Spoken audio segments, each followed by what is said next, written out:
Pokemon games have needed a kick up the dirt track for years now. The games we get feel like they are a generation behind the platform they are on to me. Arceus has a lot of hype behind it because it brings some much needed changes to the Pokemon formula, and whilst it is a good game with some great changes, I still think this game feels old compared to other open world games on the Switch. Mostly that is because of the game's almost hideous graphics and technical performance. It's not Deadly Premonition too bad, but it's nowhere near acceptable. Pokemon Arceus takes place a long time ago before Pokédexes and gyms were even a thing. In fact, your main task in this game is to create the very first Pokédex. There is an overall story that I won't go into for spoilers, but I was genuinely surprised that I was getting absorbed by a story in a Pokemon game. There's a hell of a lot of lore to the game, and the setting is intriguing, as well as having a pretty big cast of characters with a lot of them being likeable. There's some good mysteries in here, but it really could have done with some voice acting because it's quite a dialogue heavy game, especially in the beginning. Gameplay wise, Arceus is very different and better in many ways to other entries. As you explore the open world, Pokemon wander around their habitats and have different temperaments. Some might run away if they see you, some might attack, some just don't care. Catching Pokemon is as simple as aiming a Pokeball at them and lobbing it, but there is a stealth element, and hitting a Pokemon in the back will increase the capture chance or stun them for a turn if you're battling. I've found it a hell of a lot more immersive than any other Pokemon game. The simple act of being able to aim and throw Pokeballs yourself and throw out your own Pokemon just made me feel part of the world more. And battles happen instantly where you start them, no transport into a magical arena,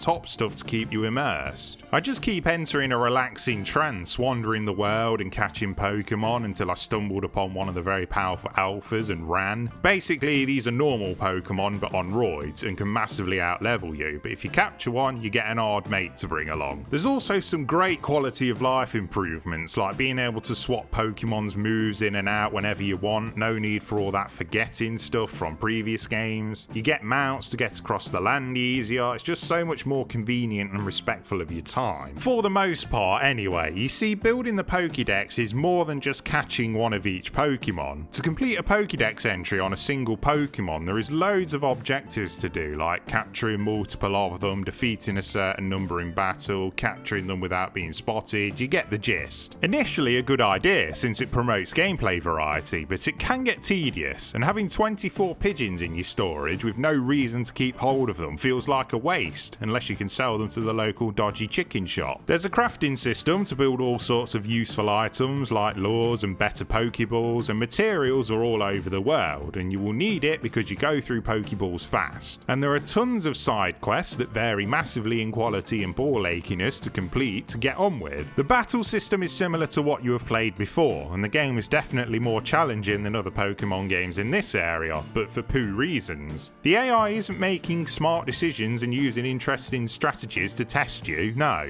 All they do is hit harder and have higher defense than you, and I've had so many fights where I'm equal level or even over the enemies, and I use a super effective attack and it takes off half their health, but then they go and use a very ineffective move and it takes off 3/4 of mine. Get in the C game. And there's a handy feature where you can see the turn order, and moves can be used in either agile or strong style after you've mastered them. Agile is weaker, but you might be able to act twice, and stronger is as you get stronger but might slow you down in the turn order. But despite this adding an extra layer to the strategy of battles, the AI seems to fix it, even though my Pokemon has a higher speed stat. Maybe I'm just not paying attention enough, but it does seem to stack the deck against you in bullshit ways. And I should say, it's not that challenging. It's still easy to kill anything you encounter if you know the weaknesses, and running away is always an option. At the start of this handsome and talented review, I said the game looked terrible, and it does. The pop-in is ridiculous. In dock mode, the textures look unbelievably low res. The art style is nice enough, but they haven't made any effort to make it pop out. But in portable mode, the smaller screen hides some of these technical problems. Doesn't hide the chugging frame rate though. It's not too bad, definitely totally playable, but nowhere near acceptable when you consider stuff like Dying Light running really well on the Switch. The Pokemon themselves all look good though, and the attack animations are a decent improvement on what has come before. The open world itself is a mixed bag for me. The toilet graphics don't help me get immersed in it much, but I have seen the open world get a bit of a slagging for being bland, and yeah, it can be, but considering this is a time where there isn't much but wilderness, it makes sense sense, I suppose. At the end of the day though, these changes were much needed, and hopefully future games improve upon them. Hopefully they don't do what they did before and never change, because then we will encounter the same problem again of Pokemon games feeling like they are a generation behind. Overall, decent game with a lot to do, but the technical problems might get on your tits. I'm such a mess,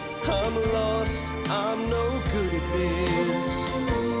I'm in love, still in love, still in love with you.